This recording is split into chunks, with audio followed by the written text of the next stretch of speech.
প্রবাসী ছেলেরা বিদেশ যায়, রক্ত পানি করা ঘামের পয়সা পাঠায় দেশে। তো স্ত্রী এই টাকা দিয়া দেখা যায় আরেক ছেলের সাথে বন্ধুত্ব করে মোজ মাস্তি করে। সব মেয়েদের বলছি না, কিছু মেয়ে, এর জন্য আবার ছেলের দোষ আছে।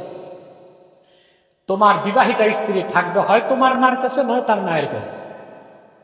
এটার যদি কাজপুর ফ্ল্যাট ভাড়া দেয়, আর বিদেশ থেকে পাঠাইছে আইফোন অ্যাপলের 2.5 লাখ টাকা, ফেসবুক ওপেন, তো মহিলার সাথে তো শয়তান 10টা লেগেই থাকে। আবার টাকা পাঠায় বিদেশ থেকে মায়ের অ্যাকাউন্টে না, বাবের অ্যাকাউন্টে না, বউয়ের অ্যাকাউন্ট।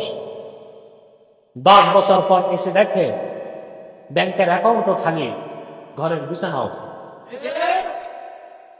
চালাক মেয়েরা যখন টের পায় তখন আবার সিম পাল্টায় ফেলে, বুঝেন না?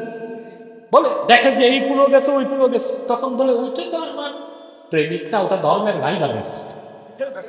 এগুলো আছে শরীয়তে? আছে? নাই, ধর্মের ভাই বলে কিছু নাই। ধর্মের ভাই বানাই তো যত কুকাজ করে। মা বোনদেরকে বলবো স্বামীর প্রতি যত্নশীল হতে হবে। ছেলেটি হাড় ভাঙা পরিশ্রম করে বিদেশ থেকে টাকা পাঠায়, ওই একটা টাকাও না জায়েজ করতে তোমার খরচ করা জায়েজ নেই। প্রতিটি টাকা হিসাব রাখা তোমার উপর ওয়াজিব। স্বামীর বদদোয়া বুলেট মিস হতে পারে, স্বামীর বদদোয়া কখনো মিস হতে পারে না। যে মেয়েরা স্বামীদের সাথে প্রতারণা করে, আমি দেখেছি এদের জীবন বরবাদ হয়ে যায়, এরা জীবনে আর সুখ করতে। জুলাইখা দেখলো আমার এই কুলো যায়, তখন সুর পাল্টায় ফেলছে। সুর পাল্টায় সে কি বলতে লাগলো?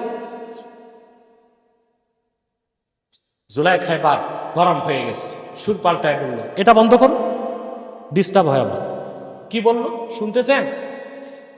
قالت ما جزاء من أراد بأهلك سوءا إلا أن يسجن أو عذاب أليم। আজিজে বলছে আদর করে ছেলেটারে তুমি আমার বাড়িতে দিছো, যে লোকটা তোমার স্ত্রীর সাথে খারাপ কাজের ইচ্ছে করে তার কি শাস্তি হওয়া উচিত? তোমার ঘরে থেকে তারে তো হয় জেলখানায় দেওয়া দরকার, নতুবা কঠিন কোনো শাস্তি দেওয়া দরকার। সুর পাল্টায় ফেলছে। হযরত ইউসুফ বললেন قال هي راودتني عن نفسي وشهد شاهد من أهلها إن كان قميصه قد من قبل فصدقت وهو من الكاذبين। সেই ঘরে ছোট একটা বাচ্চা ছিল, 6 মাসের কম ছিল তার বয়স, জবান ফুটে নাই। হযরত ইউসুফের ইজ্জত রক্ষায় আল্লাহ ওই বাচ্চাটার জবান খুলে দিলেন। বাচ্চাটা সাক্ষ্য দিয়ে বলল আজিজে মিসর, যদি দেখো ইউসুফের জুব্বাটা সামনের দিক দিয়ে ছিন্ন হয়েছে, তাহলে জুলাইখা সত্যবাদী, ইউসুফ মিথ্যাবাদী। وَإِنْ كَانَ قَمِيصُهُ قُدَّ مِنْ دُبُرٍ فَكَذَبَتْ وَهُوَ مِنَ الصَّادِقِينَ।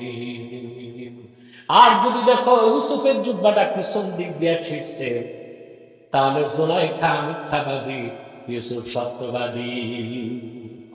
শুরু হয়ে গেল তল্লাশি, কোন দিক ছিঁড়ছে, সামনে না পিছে? আল্লাহ পাক বলেন ফালাম্মা রাআ কমিসাহু কুদ্দা মিন দুবুরিন ক্বালা ইন্নাহু মিন কাইদিকুম ইন্না কাইদাকুম আযীম। তল্লাশি করে দেখা গেল ইউসুফের জুব্বা ছিঁড়ছে পিছন দিক থেকে।